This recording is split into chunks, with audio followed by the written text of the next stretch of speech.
एक बार की बात है, एक ज्ञानी व्यक्ति था।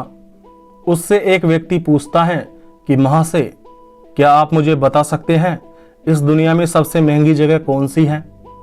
तो वह ज्ञानी व्यक्ति जवाब देता है कि कब्रिस्तान। यह सुनकर प्रश्न पूछने वाला व्यक्ति आश्चर्यचकित हो गया कि कब्रिस्तान कैसे सबसे महंगी जगह हो सकता है। अपनी जिज्ञासा को शांत करने के लिए उसने दोबारा उस व्यक्ति से पूछा कि महाशय, आपके हिसाब से कब्रिस्तान इस दुनिया की सबसे महंगी जगह है, लेकिन मेरे यह बात समझ में नहीं आई। क्या आप मुझे समझा सकते हैं कि आपके विचार से ऐसा क्यों है? तो वह ज्ञानी व्यक्ति उस व्यक्ति से कहता है कि एक व्यक्ति अपने जीवन में कई बातें सोचता है, कई सपनों को पूरा करने के विचार करता है, और कई व्यक्ति तो ऐसे भी होते हैं जो अपने सपनों को पूरा करने के लिए पूरी योजना बना लेते हैं, लेकिन उनमें से कुछ ही लोग ऐसे होते हैं जो उस योजना के हिसाब से चल पाते हैं और अपने सपनों को प्राप्त कर पाते हैं। अधिकतर लोग तो ऐसे ही होते हैं जो योजना बना लेंगे लेकिन कभी उस पर अमल नहीं करेंगे, अपना काम करना शुरू नहीं करेंगे, और अपने विचारों के साथ में वो मौत को प्राप्त हो जाएंगे और कब्रिस्तान में दफना दिए जाएंगे। इसलिए मैं तुमसे कह रहा हूं कि कब्रिस्तान इस दुनिया की सबसे महंगी जगह में से एक है। उनके विचार, उनकी योजना, उनके सपने उनके साथ ही दफन हो जाते हैं, क्योंकि केवल उन्होंने सोचा था लेकिन उन्होंने उस कार्य को हकीकत में बदलने का कोई प्रयास नहीं किया। उन्होंने अपने समय को बर्बाद कर दिया, जिसकी वजह से उन विचारों को सोचने का कोई भी फायदा नहीं हुआ। वैसे देखा जाए तो समय तो अनमोल होता है, लेकिन फिर भी यह कितना कीमती होता है, इसे समझने के लिए आपको इसे पैसों में बांट देना चाहिए। मतलब आपके 1 घंटे की वैल्यू कितनी है उसे निकाल लेना चाहिए। मान लेते हैं आप महीने का 50,000 रुपये कमाते हो और आप हर महीने रविवार की छुट्टी निकालकर हर महीने 26 दिन कार्य करते हो। तो इस हिसाब से यदि आप रोजाना 8 घंटे काम करते हो तो आप 26 दिनों में कुल मिलाकर 208 घंटे कार्य करेंगे। क्योंकि आप महीने का 50,000 रुपये कमा रहे हो, इसका मतलब है कि आप 208 घंटे काम करने के बदले में 50,000 रुपये कमा रहे हो। अब यदि हम आपके 1 घंटे की वैल्यू निकालें तो 1 घंटे की वैल्यू निकलती है लगभग 240 रुपये, यानी कि आपके 1 घंटे की वैल्यू 240 रुपये के बराबर हुई। अब मान लेते हैं कि आपने किसी ऐप का सब्सक्रिप्शन ले रखा है ताकि आप उस ऐप पर रोजाना टाइम पास कर सके। मान लेते हैं कि आप उस ऐप को हर महीने 199 रुपये देते हो और आप रोजाना उस ऐप पर 1 घंटा बर्बाद करते हो। यहाँ पर बर्बाद करने से मेरा मतलब है कि आपको मनोरंजन की आवश्यकता नहीं है, लेकिन आप फिर भी मजे लेने के लिए या अपने समय को बर्बाद करने के लिए, टाइम पास करने के लिए 1 घंटा बर्बाद कर देते हो। मैं ऐसा नहीं कह रहा कि मनोरंजन करना टाइम की बर्बादी है। काम करने के बाद में मनोरंजन करना भी जरूरी होता है, लेकिन मैं बात उस मनोरंजन की कर रहा हूँ जो आप फालतू टाइम पास करने के लिए करते हो। अगर आपके पास में फ्री टाइम है, आपको कोई काम नहीं है, उस समय आप मनोरंजन करते हैं, तो यह तो फिर भी ठीक हो सकता है। लेकिन यदि आपके पास में काम पड़ा है और आप फिर भी मनोरंजन कर रहे हो तो यह तो बेवकूफ़ी है। हाँ, तो इस हिसाब से आप हर महीने 30 घंटे बर्बाद कर देते हो, तो आपको कितने का नुकसान हुआ? पहला नुकसान 199 रुपये का सब्सक्रिप्शन और दूसरा नुकसान 30 घंटे की बर्बादी। आपके 1 घंटे की वैल्यू 240 रुपये है, तो 30 घंटे की वैल्यू 7,200 रुपये होती है।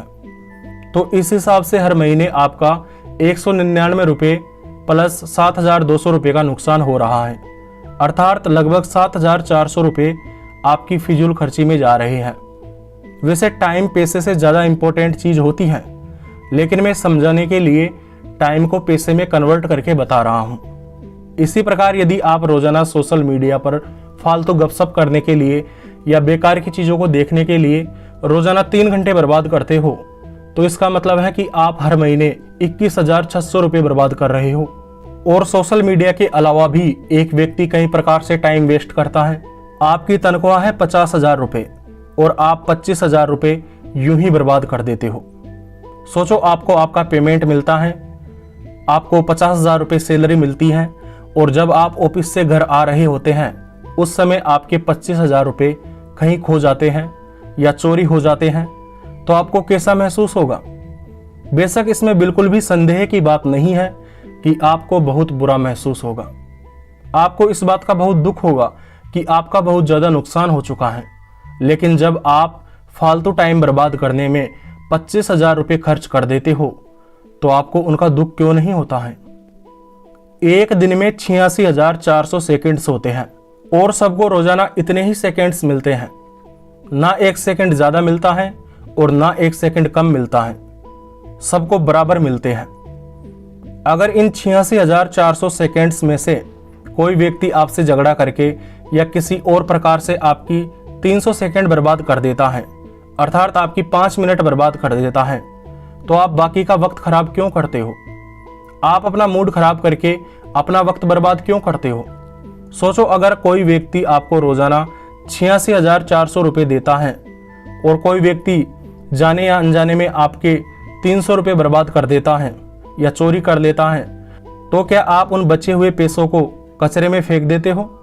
नहीं ना, तुम नहीं फेंकते, क्योंकि तुम्हें पैसों की वैल्यू पता है। तुम्हें पता है कि कितनी मेहनत से पैसे कमाए जाते हैं। तुम्हें पता है कि पैसे कमाने के लिए रोजाना दिन के 8 घंटे काम करना पड़ता है। इसीलिए तुम उन पैसों को नहीं फेंकते हो, लेकिन तुम अपनी कुछ मिनट बर्बाद हो जाने के बहाने से अपना मूड खराब करके सारा दिन बर्बाद कर देते हो। दिन के 86,400 सेकेंड्स बर्बाद कर देते हो। तुम पैसों को नहीं फेंकते हो, लेकिन तुम टाइम को फेंक देते हो। जानते हो क्यों? ऐसा इसलिए होता है क्योंकि तुम्हें पैसों की वैल्यू पता है, लेकिन तुम्हें टाइम की वैल्यू पता नहीं है। पैसे कमाने के लिए तुम्हें मेहनत करनी पड़ती है, इस वजह से तुम्हें उनकी वैल्यू पता है, लेकिन टाइम आपको फ्री में मिल जाता है, इस वजह से आपको उसकी वैल्यू नहीं है। लेकिन यदि आपने अपने टाइम की वैल्यू करना शुरू नहीं किया, इसको सही तरीके से प्रयोग करना नहीं सीखा, तो एक दिन ऐसा आएगा जब आपके पास में पैसे नहीं होंगे और आपकी कोई वैल्यू नहीं होगी। जो समय की वैल्यू नहीं समझता, समय के साथ में उसकी वैल्यू खत्म हो जाती है। अगर बात को गहराई से समझी जाए तो आपको पता लगेगा कि सोशल मीडिया को इस्तेमाल करना या किसी भी काम को करना एक व्यक्ति के लिए टाइम वेस्ट हो सकता है, तो दूसरे व्यक्ति के लिए इन्वेस्ट भी हो सकता है, अर्थात निवेश भी हो सकता है। जब आप टाइम वेस्ट करते हो तो आपका पैसा खर्च होता है, बर्बाद होता है, लेकिन जब आप टाइम को इन्वेस्ट करते हो तो आपको फायदा होता है। आप अपने टाइम को वेस्ट कर रहे हो या आप अपने टाइम को इन्वेस्ट कर रहे हो, इसका पता इस बात से चलता है कि आप उस कार्य को किस उद्देश्य से कर रहे हो। जैसे मान लेते हैं कि एक व्यक्ति है जो सोशल मीडिया का इस्तेमाल इसलिए करता है क्योंकि वो एक कंटेंट क्रिएटर है, ऐसा करने से उसे पैसे मिलते हैं, तो ऐसी स्थिति में हम इसे टाइम वेस्ट करना नहीं कह सकते। ऐसी स्थिति में हम इसे टाइम को इन्वेस्ट करना कहेंगे, क्योंकि उसे इससे फायदा हो रहा है, ना कि नुकसान हो रहा है। लेकिन एक व्यक्ति जो सोशल मीडिया का इस्तेमाल केवल फालतू मनोरंजन के लिए करता है, ऐसे मनोरंजन के लिए करता है जिसकी उसे आवश्यकता नहीं है, तो इसका मतलब है कि वह व्यक्ति खुद का टाइम वेस्ट कर रहा है। आप टाइम वेस्ट कर रहे हो या इन्वेस्ट कर रहे हो, यह सवाल अपने आप से पूछो। कोई व्यक्ति है जो ऑनलाइन कोई प्रोडक्ट देखता है और उसे पता चलता है कि उस प्रोडक्ट की कीमत 5,000 रुपये है और वह सोचता है कि अरे यार, यह तो बहुत महंगा है, इसे तो मैं पास के शहर में जाकर 4,500 रुपये में खरीद सकता हूँ। अगर मैं इसे शहर जाकर खरीदूँ तो मुझे 500 रुपये का फायदा हो जाएगा। फिर इसके बाद में वह व्यक्ति शहर जाता है और अपने 4 घंटे बर्बाद करके उस प्रोडक्ट पर 500 रुपये की बचत कर लेता है। मैंने अभी थोड़ी देर पहले जो बात आपको बताई थी, उसके आधार पर बुद्धि लगाकर सोचो, क्या यह व्यक्ति फायदे का सौदा कर रहा है? अगर कंडीशन ऐसी है कि इस व्यक्ति को कोई काम नहीं है, यह बेकार बैठा रहता है, तब तो उसके लिए यह फायदे का सौदा होगा। लेकिन एक व्यक्ति जिसे कोई काम करना है, अगर वह व्यक्ति 500 रुपये के फायदे के लिए अपने 4 घंटे बर्बाद करता है, तो क्या यह फायदे का सौदा है? मेरे हिसाब से तो नहीं है। मान लेते हैं कि उस व्यक्ति के 1 घंटे की वैल्यू 240 रुपये है, तो इस हिसाब से उसके 4 घंटे की वैल्यू 960 रुपये होगी। तो इस हिसाब से सोचकर देखो, क्या यह फायदे का सौदा है? आप अपनी बुद्धि का प्रयोग करो और इसे समझने का प्रयास करो। तो उम्मीद करता हूं आज की बात आपको अच्छी तरह समझ में आ गई होगी। मुझे इतना ध्यान लगाकर सुनने के लिए आपका दिल से धन्यवाद।